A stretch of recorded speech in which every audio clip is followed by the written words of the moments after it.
Here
we go now.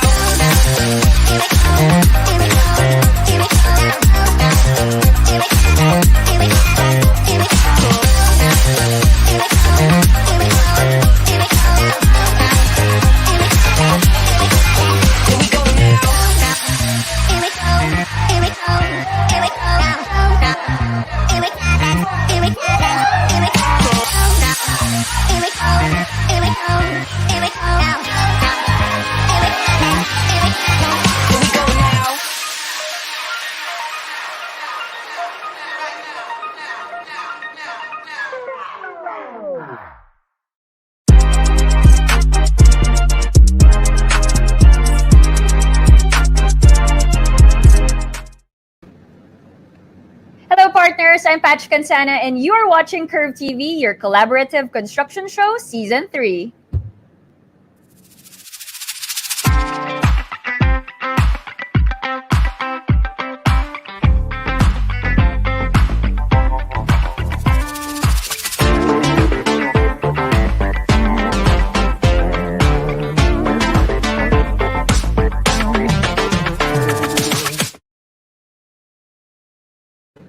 Curve TV brings you the different sides and faces of the industry like never before. Fresh, inspiring, unintimidating. So join us for an hour of talk and more. Let's get ahead of the curve.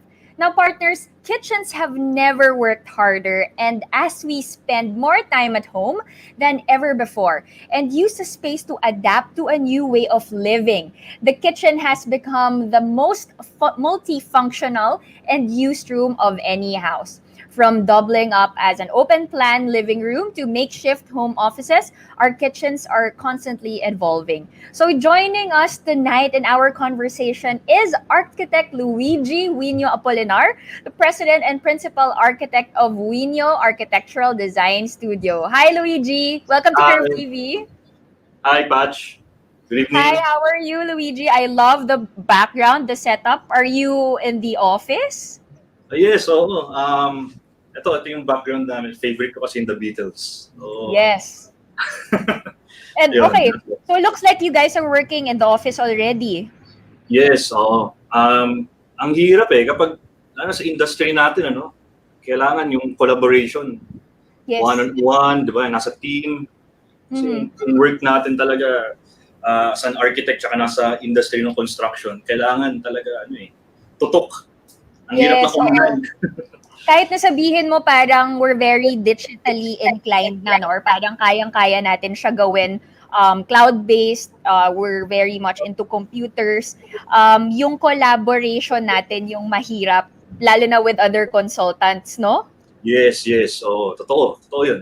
Pero you guys are Ang hirap. working 50% ba? Capacity? 50% kami. Although Okay. merong yung mga iba na nasa site sila, no? Mm, Yun, bahay site lang. Tapos iba right. nasa bahay talaga sila. Oo. At least Mm. nasa spread mo yung mga tao, no? Oo. Habang gumagalaw yung work. Okay, now this is a very specific topic tonight, Luigi, and maraming looking forward to this topic because it's a space in the house that's very much used and favorite nating lahat. And nako-convert na siya ngayon to yung business space, 'di ba? Kasi during the pandemic, ang daming bumuo ng sarili nilang business in baking, cooking, meal plan, 'di ba? Marami Um, talaga may isip, no? Kapag lalo na yung lockdown natin, napakatagal. So, ang dami mo yes, nang naiisip gawin. Ang dami mo natututunan. Yun yung right. benefit ng yun naman yung naging maganda ng lockdown. Ang dami mong natutunan. Oh, and we are talking about the kitchen, 'di ba? Us Yes. Filipinos, we love to eat, we love to order food, and we're very creative. So, Mm. yung pagluluto at saka pagbe-bake nandyan yan. So, Mm. one of the most important areas in the house or your condo units is the kitchen. So, yun yung Mm. topic natin tonight. And let's start off this conversation, Luigi. Can you share with us and help us visualize the type of kitchen that suits your personality? Ano bang type mo na kitchen design? Unang-una, syempre, bilang architect, gustong-gusto natin yung komportable tayo. Yung Mm. function, nandun yung function. Pero kasi bukod sa pagiging architect, visual artist din kasi ako. Okay. And musician. So, andun sa akin yung gusto ko meron akong mga play ng mga colors, texture. Kasi yung for me kasi yung kitchen or kahit anong space yan, importante yung good composition. Parang artwork. Parang yung artwork, no? Bukod sa maganda yung kulay, no? Bukod sa maganda yung kulay, mabango tignan, tapos yung texture. Yes. Diba? Yung composition nandoon. So, yun. Very natural. Tapos, Yung color, in terms of the color of your kitchen, are you the one leaning towards yung parang bright and clean looking, parang dominant yung white mo sa kitchen? Or are you more of the other spectrum of the color, yung parang wood or parang medyo granite finish, so black, dark gray? Nasan ka sa ganong um, colorway? actually, lahat ng nabanggit mo, madalas kong ginagamit. No? Gusto ko talaga. Unang-una, gustong-gusto ko yung natural materials. So kapag gumamit ako ng wood, talagang natural wood yung ginagamit ko. Oh, yeah. Tapos yung stone, talagang nandun yung mukha ng stone. Yes. Hindi kumbaga ang term ko nga diyan ayoko nung manicured yung design. Tapos so yung pagiging pagiging painter, na-apply ko siya doon sa colors naman. Yes. No, hindi ako masyadong pag yung mga malisikip na space, no, hindi ako masyadong sobrang dark tones. Ang ginagawa kong neutral colors yung mga natural materials. Right. Tapos emphasis na lang yung mga colors. At saka it's more of talaga the combination and the play of different textures and materials, no, in a kitchen. So, depende rin kasi. Depende rin, no? Depende sa taste, di ba? Yes. Oo. Depende. Depende sa taste ng client. And can you share with us, Luigi, your principles of good kitchen design naman? Like, let's talk about functionality of the kitchen. Kasi, yan, di ba? Parang there's a basic rule in kitchens of the triangle. Yung parang ganon, di ba? Tinuro sa atin na parang dapat yung circulation mo from the sink to the prep area to the cooking station. So, can you tell us a bit more of your principles on how you can say that this kitchen is actually a good design and it's functional? Well, yes. Well, unang-una kasi lahat kasi ng design kailangan meron kang goal. Nagsiset ka ng goal. So dito, kapag kitchen, meron kaming personally, meron akong sinusundan na core sa kitchen. So meron akong core bukod dun sa triangle design, yung nabanggit mo nga kanina, Patch. Meron akong sinusundan na tatlong core sa designing ng kitchen. Ito yung warm and strong staying power. So, tapos number 2, yung flexibility. And yung number 3, yung safety and health. So, yun, importante kasi yung yung kailangan maganda yung pagkakasort ng mga sa storage mo, alam mo kung saan, lalo na ngayon, pandemic, talagang pagka nag-grocery ka, diretso sa kitchen yung mga pinamili mo. So, kailangan meron ka ng storage na hanggang doon lang muna yung mga galing sa labas para safe yung buong family. Tapos yun, importante rin kasi sa akin yung gumagana lahat ng senses. Lahat ng senses sa design. So sa kitchen, importante dito dahil ito yung malakas maglabas ng scent sa loob ng bahay. Kapag nagluto ka, amoy na amoy yung niluto mo sa buong bahay. So kailangan na nababalance siya nung design mo. So, bukod sa mabango tignan, maaliwalas, kailangan talagang mabango talaga siya. At saka, napapansin natin, when it comes to kitchen design, yung lighting, hindi mo masyado may isip yan, but it plays an important role in the kitchen, especially yung mga task lights. There's a different yung mga task lighting natin, and then pwede tayo maglagay ng mga konting accent lights doon, di ba? Minsan kapag nagluluto tayo, gusto natin medyo na-emphasize yung pagkain na pine-prepare natin. But I think it's more important yung task lighting natin dyan, di ba? Totoo yan. Malaking role yung proper illumination. Yes. Oo. At saka kung ang principle mo and value mo is safety, kapag madilim ang kusina, 'di ba, it's prone to accidents lalo na when you're chopping. These little details makikita natin in executing a right amount of lighting in the kitchen. Tama. Actually yung ilaw, speaking ng ilaw, mahilig din ako mag-play ng ilaw, yung mga color combination ng mga cool white, warm white, daylight. Sige nga, Luigi, can you give us some tips on that? Kasi alam mo dito, parang pag nakita natin yung ilaw, very simple lang tayo minsan mag-isip eh. Parang basta mailawan lang yan, okay? Basta mailawan, Give us tips na para naman a good design in terms of lighting. Yung ginagawa ko lang, kailangan kasi yung balance, yung environment mo dun sa interior, na nababalance siya nung outdoor eh. So, yung ginagawa ko lang, tinitimpla ko lang yung para kang nagtitimpla ng kulay, pero ito naman ilaw. So, kinukuha mo yung ilaw na nandun sa labas ng bahay mo. For example, kung masyado kang ma-daylight, maputi masyado yung ilaw mo, nagiging maputla yung ginagawa mo. Diba? Siyempre, sa pagkain, unang-una, importante rin dyan yung maganda yung presentation. Eh. Yes. Diba? Yes. So, tinignan mo pa lang, ang ganda ng kulay, yung bukod dun sa amoy pa lang ng pagkain, nakakatakam na. Importante dyan yung ilaw. So, kapag nagpe-prepare ka ng kasi parang artwork yan eh. Parang masterpiece mo yan. So, maganda yung timpla ng kulay mo, nakikita mo siya ng tama.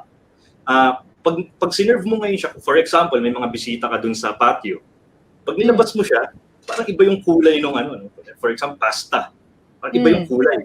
So, importante yung nakukuha mo yung kulay nung natural, napupunta siya dun sa indoor. So, hinahaluan ko siya ng mga warm white. Tinitimpla ko na lang yung warm white and nagbabalance ako sa mid-tones ng mga cool white. Right. And kasi if for those who are watching, when we talk about illuminating food and make it seem more appetizing, usually ang ginagamit natin dyan is warm light, right? That's why when you go into restaurants, mapapansin ninyo, ang ilaw niyan, hindi yan white. It's always warm.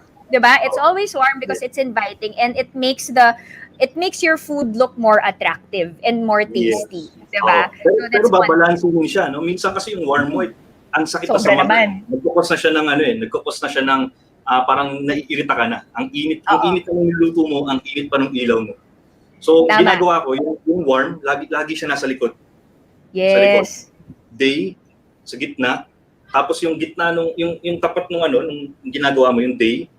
No? Tapos yung gitna nung mid, yung gitna nung nung daylight, tsaka nung warm, ginagawa ko doon, nagsisingit ako ng mga cool white. So, Okay. sobrang dilaw na mainit, no? Pero kulay siya ng sunlight. No? So talagang nakakaaliw, Luigi, kasi para ka talaga nagpe-paint. But you are using light nga, no? So, that's a very interesting take on design na hindi mo masyado iisipin na kaya mong paglaruan yun minsan, di ba? Kasi very straightforward lang tayo minsan when it comes to the light. So, thank you so much for sharing that tip. And there are also people watching us tonight who are redoing their kitchen. At isa na dyan ang nanay ko, ang mommy ko, nanonood siya. She's so excited to watch. Episode na to. Para sa kanya talaga to. And then I also have friends who are doing their constructing their house. Yung kitchen nga ang isa sa mga pinaka-tinitingnan nila, no. But for those renovating, Luigi, what is the first thing na kailangan gawin kapag gusto mo magpa-renovate ng kusina? Unang-una diyan, kailangan alam mo yung lifestyle. Lifestyle. Ano ba yung lagi kong niluluto? Ano ba yung lagi kong paborito kong pagkain? No? Mahilig ba ako mag-ihaw? Yung mga ganun. So kailangan alam mo muna yung ano yung lagi mong ginagawa kapag nandoon ka sa kitchen. Or kapag lalo na ngayon, no, pandemic. No, alis mahigit 1 taon na tayong nasa bahay. Ito yung pinakagamit na part ng bahay natin.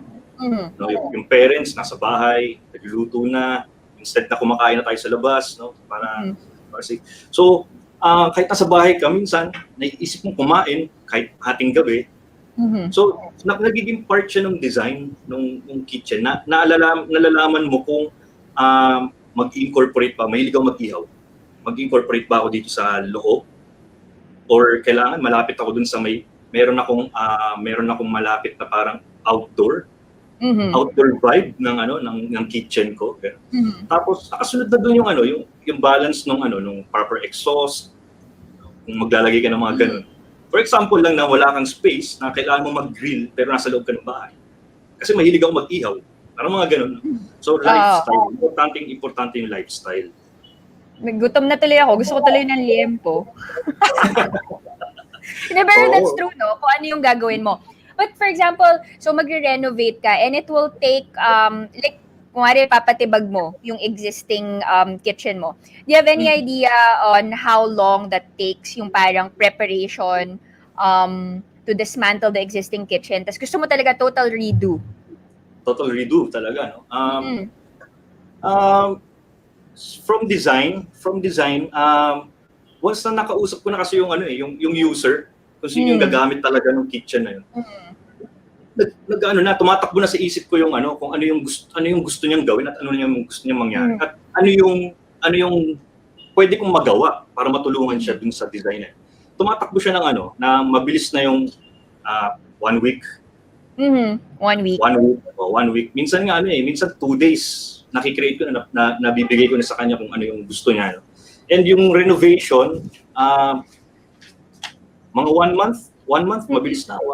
Ganun. Tapos na yung 1 month from preparation to actual construction to turnover, no? Yes, actually, depende pa rin kasi yan eh. Pero sa ganung space, 1 month, kayang-kaya yung 1 month. Medyo kinonsider mo na dyan yung restrictions ng COVID ba?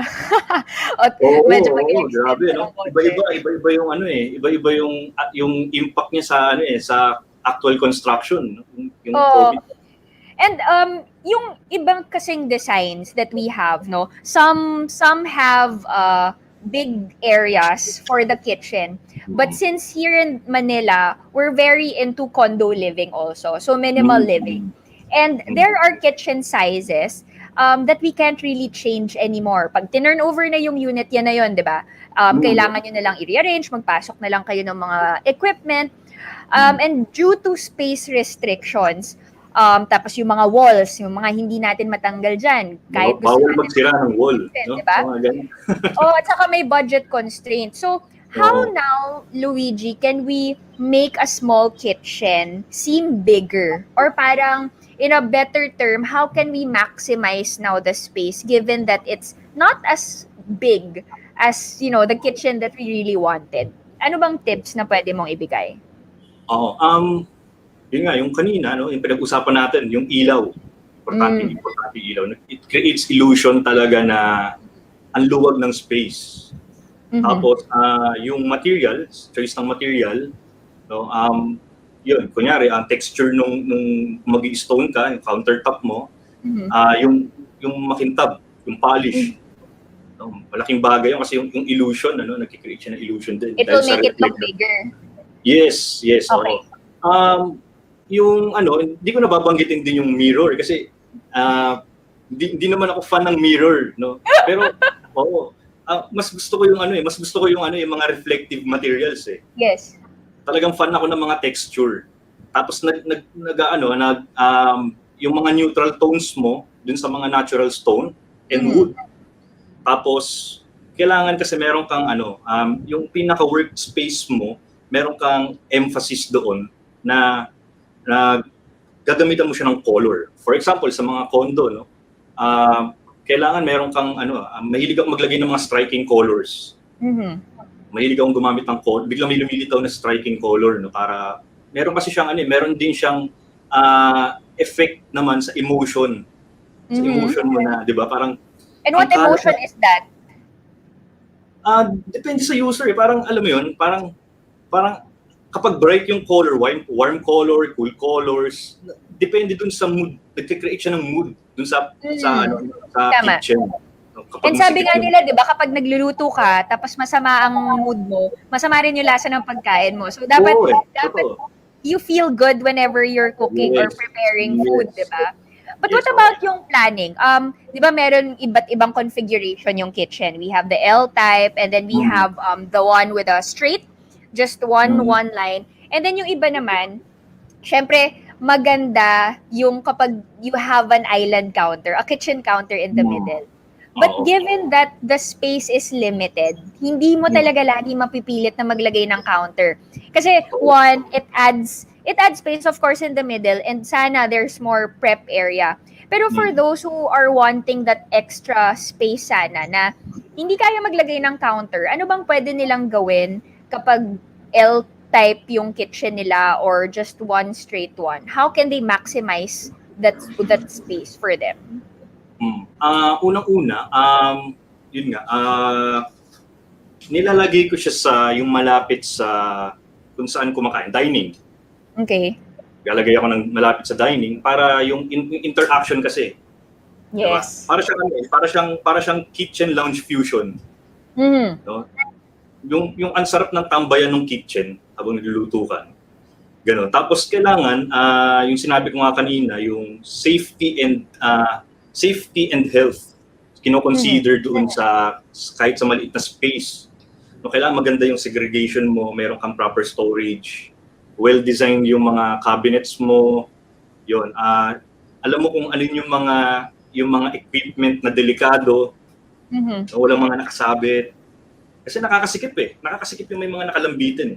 Tama. Yung kaya storage is important, 'di ba? Parang kung pwede natin i-conceal yung kalat because among all the areas at home, kitchen rin ang pinakamakalat kasi ang daming abubot, ang daming anik-anik tinatawag natin yung mga plato, you have the plates there, you have the cutleries. So everything, if you store them properly, it will make the kitchen look neat and at the same time parang lalaki yung space in effect. Yes. Pero when it comes to flooring, Luigi, meron ba tayong ways to choose our flooring in such a way that it can make the kitchen bigger or parang more seamless in terms of the design? Ano bang maano mo dyan? Advice? Ako kasi kapag sa kitchen, mas maganda kung sa mga masisikip na space, maganda kung gumamit ka ng mga light colors, light tones.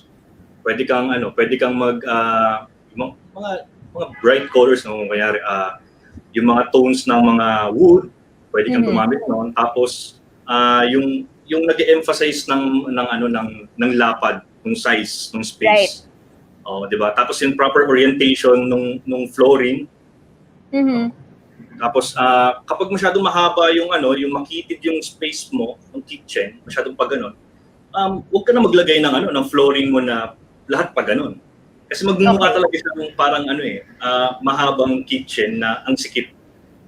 Okay.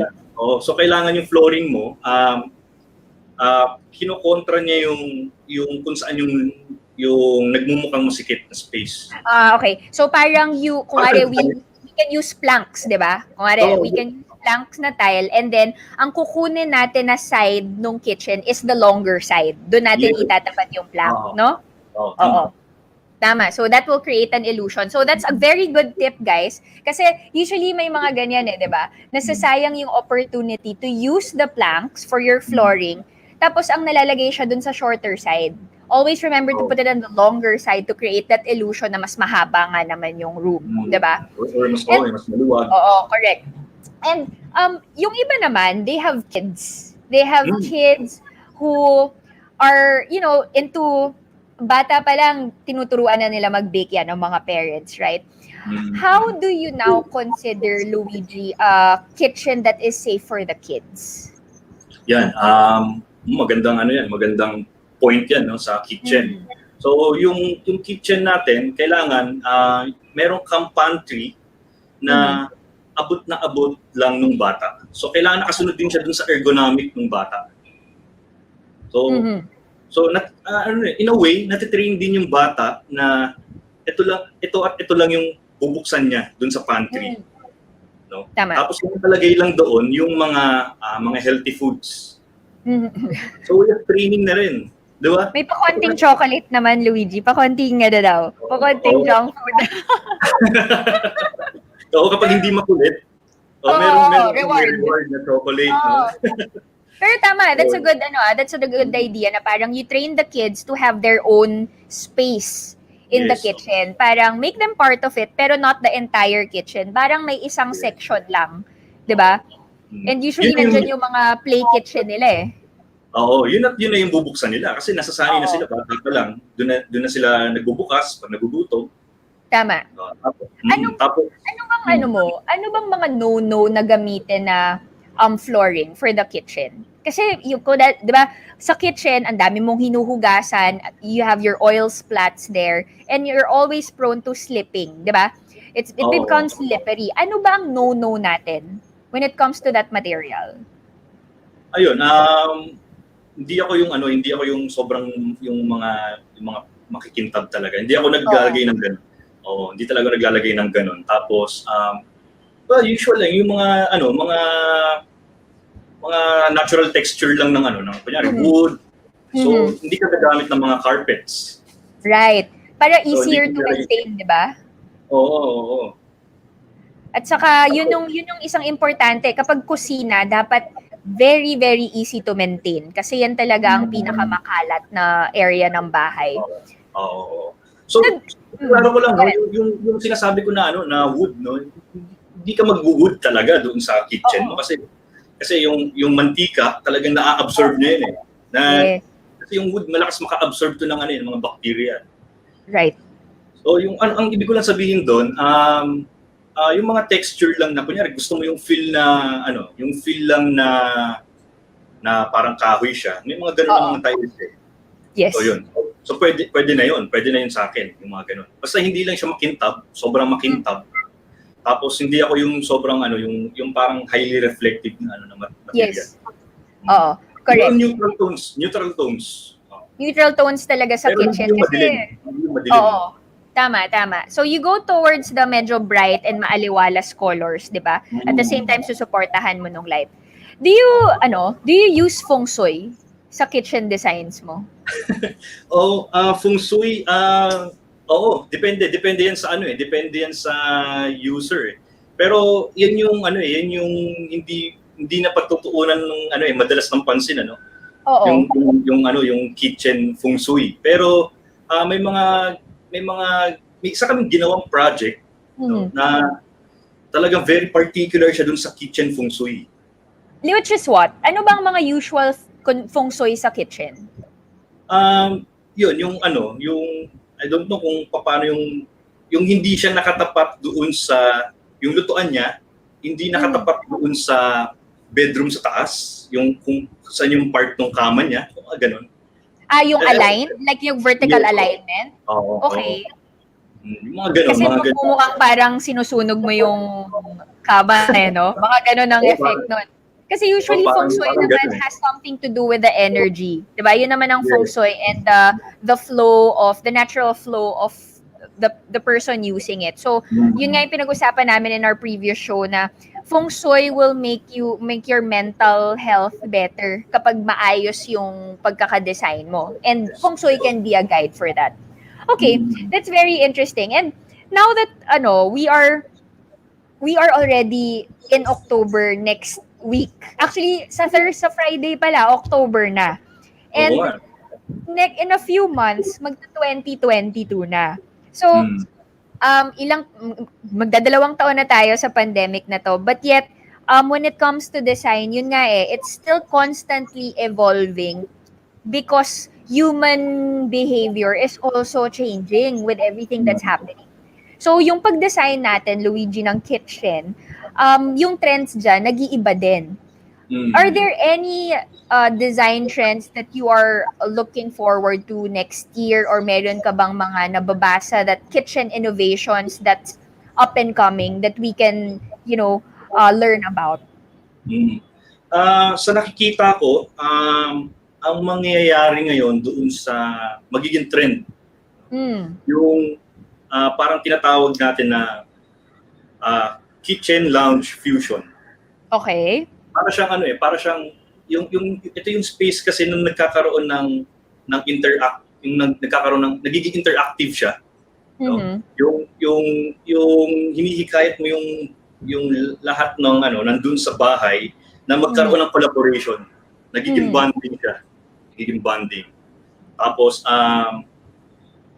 para siyang nagiging parang dati kasi nakasanayan natin na tatambay tayo sa patio, tambay tayo sa sala, manonood ng movie. Ngayon ang nangyayari ngayon parang mas maganda ng nasa kitchen . Dati kasi tambay ka lang sa sala, kumakain ka sa dining, tapos may ibang nagluluto. Nawawala yung yung interaction, nawawala yung collaboration dun sa loob ng bahay. So ngayon, ang nakikita ko diyan, yun nga yung sinasabi kong kitchen lounge fusion, para siya magiging family hall. Right. Yung kitchen. And so, how do you now translate that to design? How do you turn a kitchen to a lounge? A kitchen. So unang-una diyan, syempre, yun pag-usapan natin kanina, kailangan friendly rin siya sa mga bata.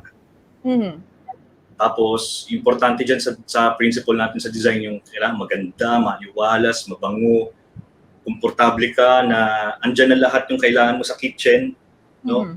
Yung hindi yung iikot ka para lang kukunin mo yung yung store mo ng food na lulutuin, ikot ka ulit papunta dun sa preparation, tapos papunta dun sa lulutuan mo. So kailangan komportable ka, andun na lahat.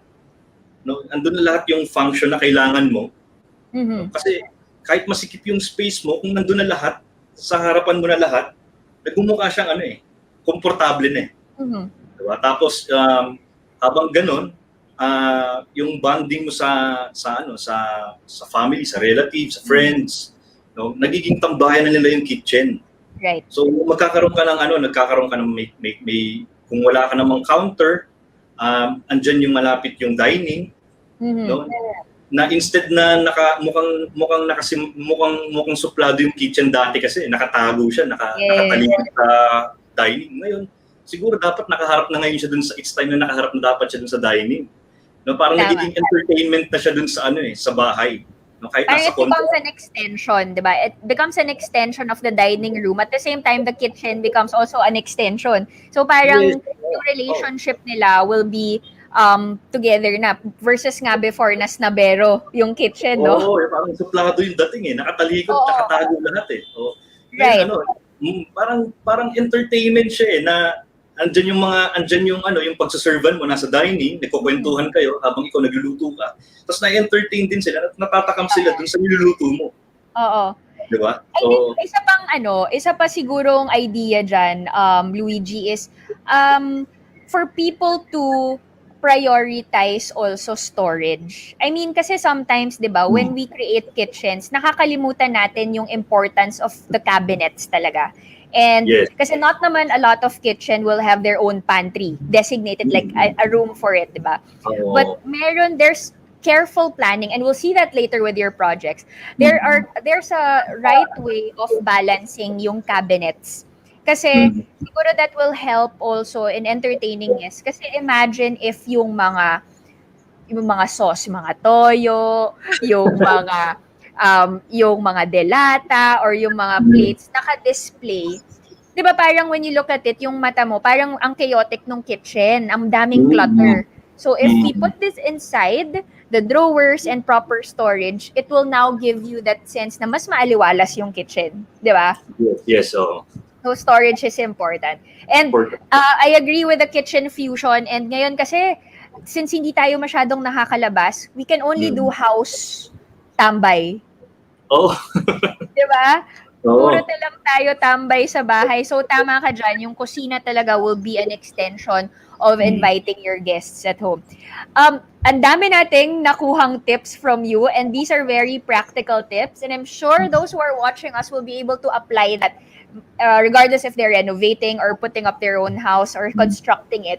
So thanks, Luigi. But for now, we'll pause for a short break, and then afterwards, we are going to see your projects and see how you are able to express your design as an architect and a designer and as a painter. So mga parts, please don't go away. Curve TV Season 3 will be right back.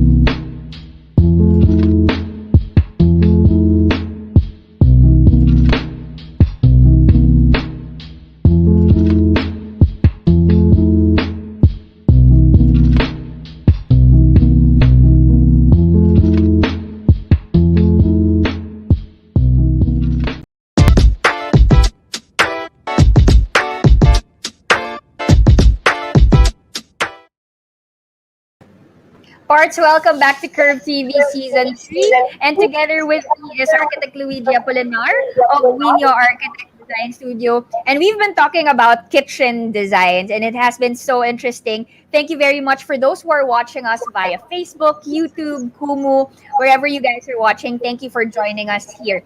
So now, this is my favorite part talaga, Luigi, of the show, because you guys get to share your projects and your designs, and we can, discuss and see your concepts and how you came about these designs. So please, take it away. Okay.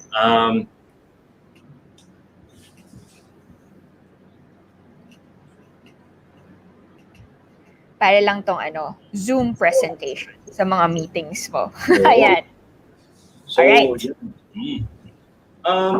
Ito kasi itong bahay na to, tawag namin dito The Muses eh. The Muses. Okay.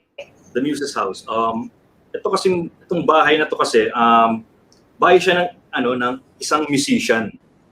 Very very good musician itong taong to. So yun, yung style na tong nung kitchen niya, tapos yun nga sinabi ko kanina, malapit dun sa dining, tapos nakaharap na doon sa dining. Tapos itong gilid na tong kitchen na to, yung view na tong nung itong perspective, andyan yung piano bar niya. Okay. So nagkakaroon na ng parang part siya ng entertainment doon sa sa space niya. Tapos iba yung level nung floor nung dining para hindi ganun kataas yung doon sa counter nung island. And parang kapag nagluluto ka, directly nakaharap ka na dun sa mga nasa dining table, no? So, yun yung interaction na hinahabol mo. Yes, oo. Tama. So, yan. Tapos kung mapapansin natin, no, itong katabi nung parang nung ref, naka-glass siya. No, meron siyang view papunta doon sa water feature niya sa so imagine mo yung yung habang nagluluto ka and then nagpapiano, tapos yung tunog ng tubig doon sa water feature mo, nakakadagdag siya ng ng tamang mood doon sa space. So yun yung idea nung kitchen. Very simple lang siya, no? Neutral colors. Tapos tinago natin yung yung range. Tapos yung kulay nung kulay nung ceiling niya, yung ilaw, naka-focus lang siya dun sa workstation. Para may emphasis ka nung area. The counter. Yes, so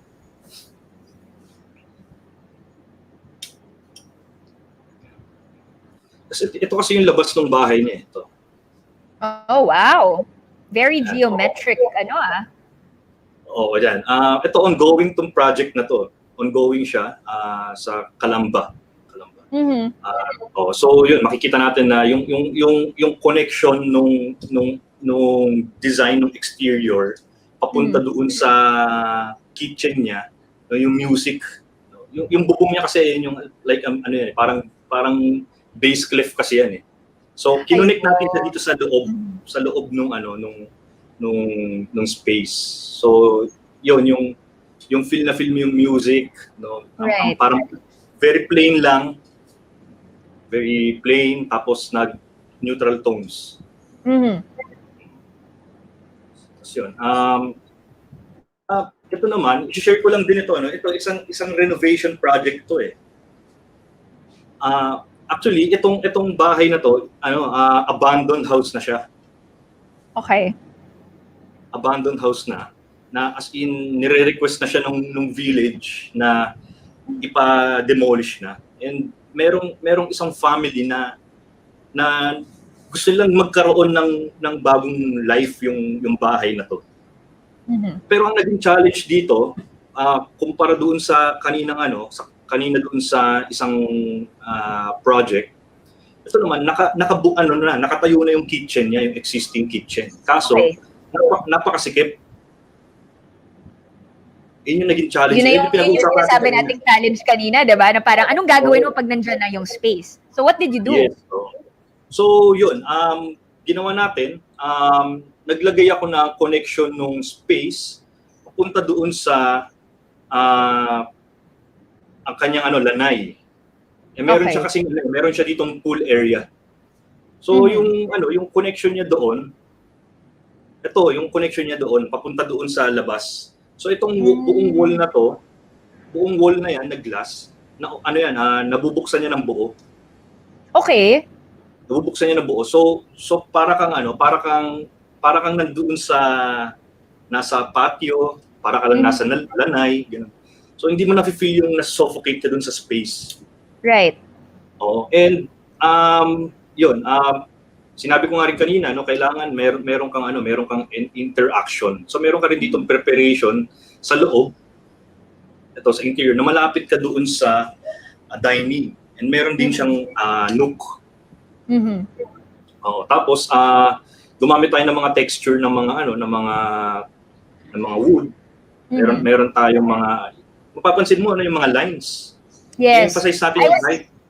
I was gonna say that now medyo trendy rin yan eh, yung slats ng wood na yan, 'di ba? Parang bamboo looking material. It gives you an illusion na humahaba rin yung area eh. Tama ba? Yun yung nag-create ng design na yun eh, no? Totoo. Kasi 'di ba kanina nabanggit ko, Patch, yung sa sahig natin, kailangan meron siyang illusion na maluwag. Yes. Ito kasi ang different nito sa ceiling natin nilagay. Oo. Ceiling and walls natin nilagay. Mag-work ba to, Luigi, kapag low ang ceiling mo? Will that make it will that give you an illusion na may height ka ng konti?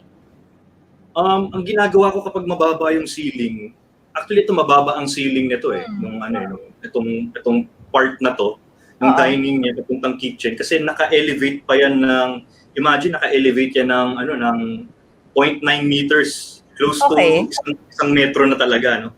Taas, naka-elevate siya. Oo. Tapos level lang yung yung living room niya. From living room, level lang yan yung ceiling niya papunta dito sa dining and kitchen. So nahati ka na, nakakain ka ng 0.9 meters. Yes, oo. So ang ginagawa ko naman diyan, naglalagay ako ng ginagawa kong dark yung kisame. Tapos maglalagay ako ng panel lights kagaya ng nakikita natin ngayon para magmukhang yung highlight ng area mo, ng space mo, parang nakasunod yung shape ng ilaw mo doon sa area kung saan ka gagalaw. Okay. No? Yung workstation mo doon sa kitchen. Tapos yung feeling na yun na yung ceiling mo, yung napakaliwanag na ceiling na okay. Hindi mo nakikita yung height natatago siya nung dark. Okay. Gets. Tapos dinaya ko siya doon sa mga lines ng wall. So that's what you did there. Okay. Interesting. Yes, tapos yung shade kasi niya polished concrete lang. Polished concrete. Yung mga lines na sinasabi natin kanina. Tama.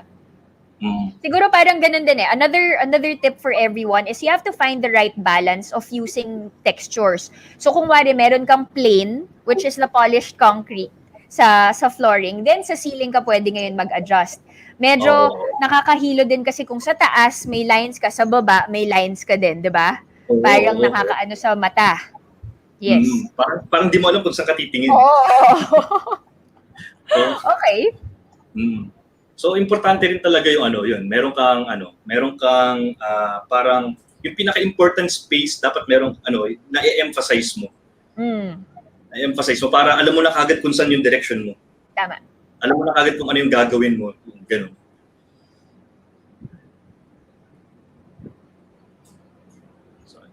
So ito yung itsura niya, yung itsura niya. Patapos na tong bahay na to. Tapos na siya. Ito kasi yung letter A, tawag namin ito kasi A house So, letter A siya, yan yung lumang bahay niya, abandoned talaga, as in abandoned talaga. Nagkaroon kami ng mga play na paano siya magkakaroon ng bagong buhay yung structure. Na binalance namin siya. Mapapansin mo kanina, meron tayong mga ceiling na lines. So, nilagay ko rin siya dun sa exterior. Okay. So, binabalance natin yung indoor dun sa outdoor. Sa labas. Natin. Right. So, yan. Yun. Ito naman, yung yun nga, bukod sa mga bahay, naggumagawa rin kami ng mga nag-start kami sa mga retails. So may mga ginawa na kami mga retail stores na ginawa namin ng may kitchen. Kasama yung kitchen. Tapos ito na may sinasabi ko kanina na may mga striking colors ako nilalagay. Yeah, I was gonna say maganda yung neon pink color na yan. Tapos mapapansin mo yung yung kisame niya, naka-soffit, Tapos may mga nilagay ako doon sa mga pangalan nito, mga ducting. Ginawa ko siyang parang gold yung color na makintab. Parang ma-break niya yung roughness nung texture ng kisame.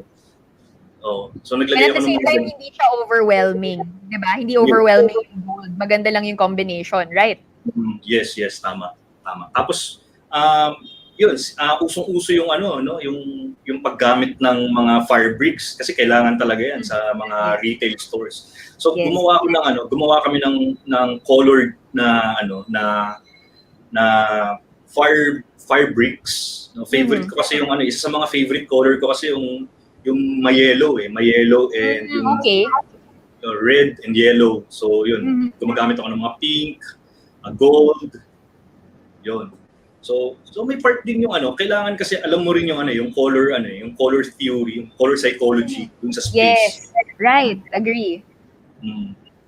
Tapos yun, mapapansin natin yung etong kitchen na to, meron siyang mga malalaking windows.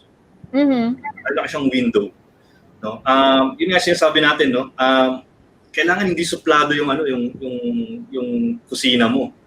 So ito, meron siyang interaction naman na yung view ng kusina mo palabas is dagat. Oh, okay. Dagat yan, oh. Actually, ito sa ano to, yung ah, Pagmaya Resort sa Palawan.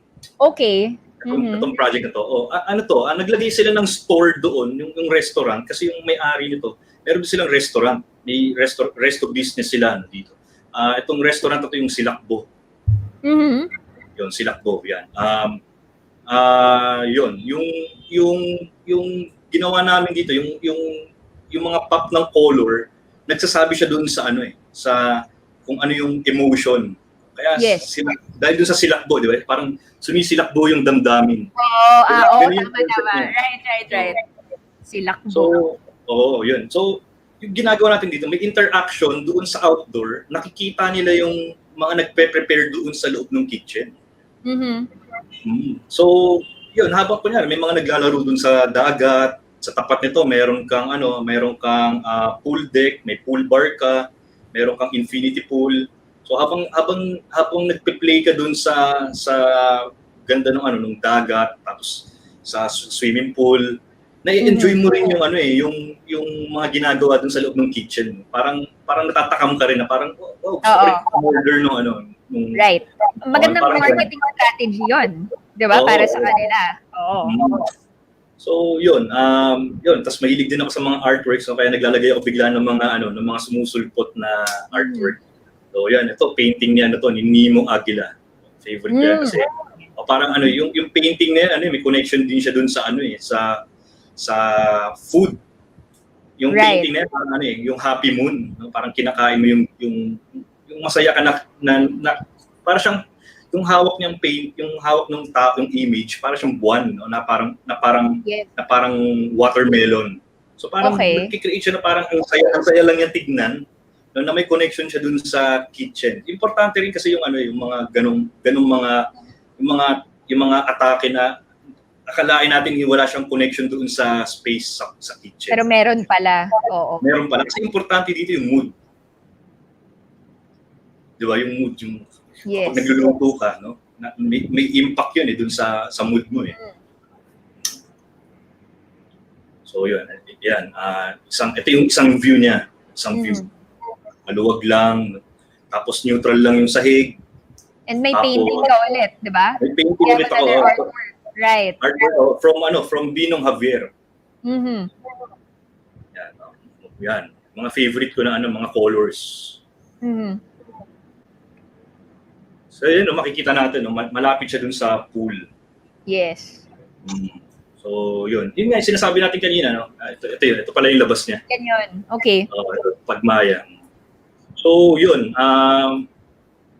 yung Silakbo, yung restaurant na Silakbo. So yung connection nung indoor and outdoor.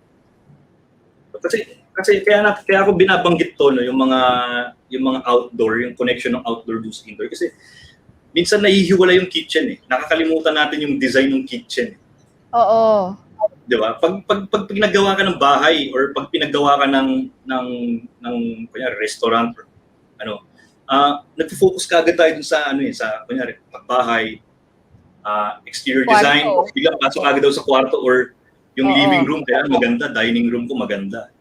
Pero yung kitchen, ayun na yung parang nagiging least priority na sa siguro kasi Luigi, parang when we think of the kitchen, masyadong task oriented no? Parang puro chores yung naiisip natin, parang luto lang, chop, and then hindi mo na i-enjoy yung experience nung kusina. So parang you forget about designing it. Feeling mo hindi ka tatagal talaga. So now, na yun nga parang yung pag-evolve ng behavior natin, we are now thriving in the kitchen. So parang people are now realizing na, teka, kailangan dinidesign ko rin yung kusina. So nakikita na natin ngayon yung shift na kapag nagpapadesign yung mga tao ng bahay or ng condo, they already think of that, especially for condos, kasi that is the first area that you will see when you enter your unit, di ba? Totoo. Parang doon pa lang. Doon na kaagad yung lababo. Diba? Ayun na doon na yung counter mo, di ba? So doon pa lang kailangan inaayos na natin yung design. So that's right. And you have any more projects to share? So Kailangan, Yun kasi lang. gusto ko ngayon i-tackle, Luigi, yung, it's nice that you are combining art with the kitchen, di ba? And it's not often that you see mga painting na sinasalpak talaga sa loob ng kusina. And you told me about this, that you guys are also venturing into different businesses related to architecture. Can you tell us more about that? Oh, yes. Oh, no, start nung actually bagong project to ng ng company. Nag-i-start to, no. Start nung bago kasi nung bago yung lockdown, mga 1 month or 2 months, no. Nasa bahay. Actually, yung wife ko, siya yung executive vice president ng firm. Mm. Siya, ang practice niya talaga siya, abogado. Tapos talagang grabe talagang sobrang mabibilib ka talaga sa kanya sa husay niya sa pagdating sa business, no? Pagpapatakbo ng business talaga.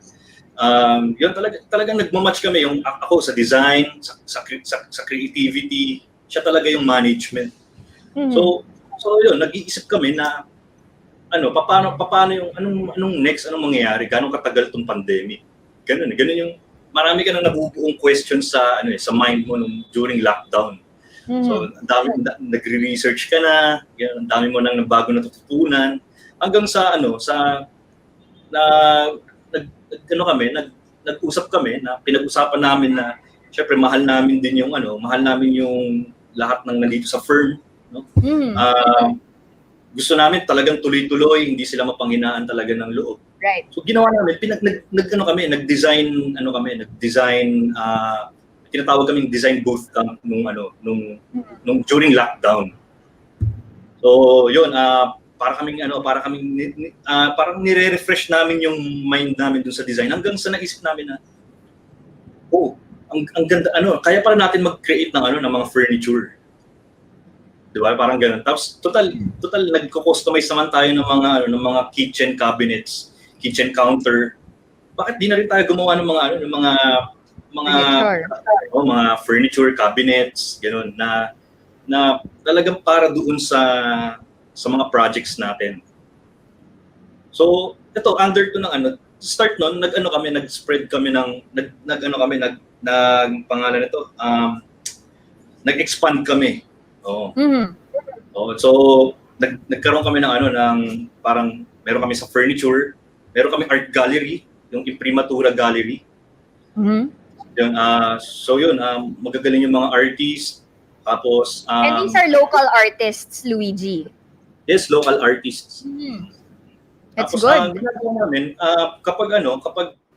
kapag meron na kami kapag nagdi-design kami ng bahay, napapansin kasi namin na nung mga dating projects, no, pag ang ganda ng bahay, ang ganda na ng loob, yung labas, syempre di mo na maiiwasan na na biglang may gusto yung nakatira na doon . Tapos bibili siya yung gusto niyang furniture na parang pag bumisita kami, bagay. Parang hindi ko nakikita to na na parang fit doon sa sa bahay na dinesign ko, parang ganoon. So sabi namin, gawin lang natin, total nagdi-design na rin tayo ng furniture, gumagawa na rin tayo ng furniture, nagdi-design din tayo ng bahay. So kapag ito turn over natin yung bahay or kahit commercial kahit mga restaurant, pinoprovide na rin namin yung mga furniture Para kasi gusto namin kahit mga painting, gaya na to painting. Ginagawa namin pinoprovide na para personalize talaga yung bahay, mafi-feel nung owner nung bahay or kung anong establishment commercial, mafi-feel na niya na talagang dinesign sa kanya yung bahay for them. Structure niya para sa kanila kasi very personal yung yung lifestyle niya, inaaral mo, dinidesign mo sa kanya na siya talaga tong bahay na to, mismong pati yung detail ng upuan sa kanya talaga yan. Alam mo yun, yung ganun. May connection. And that's a really nice way of expanding the business. Sabi nga natin kanina, 'di ba? It's hard, it's very challenging to sustain it if it's just going to be purely design. Kasi Yes. hindi naman yung paghanap ng projects hindi rin naman ganun kadali, 'di ba? Oh, So, yes. yung pagpasok ng design and it doesn't happen ng mabilis. It takes time to produce it, to actually design it and to construct it. So Mm. nowadays, people are thinking of how do we expand the business? And it's nice that you've thought of expanding it na related pa rin dun sa ginagawa mo. I mean, sa Yes, dami oo. ng ginagawa yung bahay or 'di ba, building and then yung interior, might as well gawin niyo na rin yung mga nilalagay sa loob, 'di ba? Oo. And Mm. the painting, yung art Mm. factor yung maganda eh. Mm. Actually kasi nag-start lahat kasi yan kagaya ng sinabi ko ano yung mahal kasi namin yung ano yung mga nandito sa office eh. Andun na rin yung pagmamahal mo na rin doon sa ginagawa mo. Yung alam Right. mo yun, yung pagmamahal mo sa ginagawa mo na minsan kasi hindi sabi nga nila no, hindi naman talaga 100% masusunod yung nandun sa design mo eh. Tapos parang syempre bilang designer na parang medyo merong kurot doon sa loob mo na parang hindi na-execute ng 100% or kahit man lang malapit doon yung gusto mong mangyari. So dahil nga dun sa love doon sa ano sa ginagawa namin, ano na rin kami bukod dun, gumawa na rin kami ng ano ng construction arm. Meron na Okay. rin kami construction no. So Para ano na, para kompleto na, 'di ba? kompleto na. Alam mo na kung ano yung alam mo na kung paano mo binabudget yung ano, yung design mo. Alam mo na kasi kung ano yung sa actual yan eh. Nagiging balanse ka na ngayon dun sa ano, sa owner. Right. Yun. Tapos syempre kasi ano tawag dito, gusto mo kasi ibigay rin eh. Yung syempre mahal mo rin yung kliyente, di ba? Lahat yan mapupunta dun sa pagmamahal mo dun sa ginagawa mo, pagmamahal mo dun sa kliyente, dun sa mga kasama mo. Gusto mo ibigay sa kanya yung best. So, Tama. So bilang bilang creator, parang gusto mo ikaw na rin yung bumuo nun eh. Exactly. And I mean, yung paggawa nyo ng furniture, yung pagpasok nyo sa loob ng bahay, and custom fit it to your clients is a good addition to your services, di ba? And at the same Yes, time, the art and actually the fact that you guys are supporting local artists is a huge help already. You get to promote their services also and their art. At the same time, nahahanapan nyo ng area sa bahay. Kasi I think that's another thing that people tend to overlook, the importance of putting or accessorizing the spaces inside. Masyadong Yes. minimalist in terms of nagiging wall lang yan or parang naglalagay lang. Basta naglalagay lang tayo ng furniture. Pero there is an art to putting art inside the house. And you're able to provide that service to them. And I mean, ano na rin go kasi ahead. siya, no? Parang it's, in a way, parang ine-educate na rin natin yung ano eh, yung client or yung public, no, na Yes. na natatakot kasi sila na minsan kapag wall, basta okay na yun, basta may wall, tapos pinturahan Yes. na lang yan, maganda na. Parang natatakot silang maglagay ng yung ikagaganda pa. Parang Right. feeling nila pag design, kukuha sila ng design ng architect or ano, naiisip kagad nila yung takot na ang mahal. Pero no, di ba? Parang, di ba? At saka, Luigi, I think medyo hesitant rin yung ibang tao to play with colors. Oo, Diba? yun. So, tinutulungan natin sila na ano, so dito sa mga yung ini-incorporate natin yung mga iba't ibang field ng art doon sa architecture and Yes. interior. Yes. Ilalabas natin yung full potential nung client eh. 'Di ba? Nung gagamit eh na ito yung gusto ko, ito yung nakita ko sa napasyalan ko, gusto ko rin magkaroon ng ganito. Pero yung pala may mas pwede pang niyang ipaganda pa talaga ng gusto.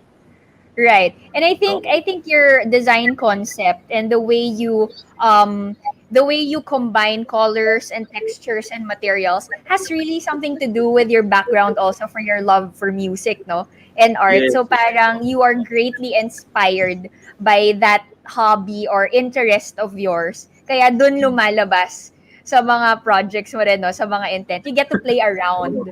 Oo, And oo, tama. and I guess ganun din talaga when people design, you find something that you are interested in or inspires you, and then you get something from it and translate it to design. Whether if it's a small space, interior man lang yan or exterior, lalabas at lalabas yan as long as you get the right amount of combination. Wag lang naman Yes. sobra-sobra, 'di Oo, ba? Na oo. parang nakaka-overwhelm.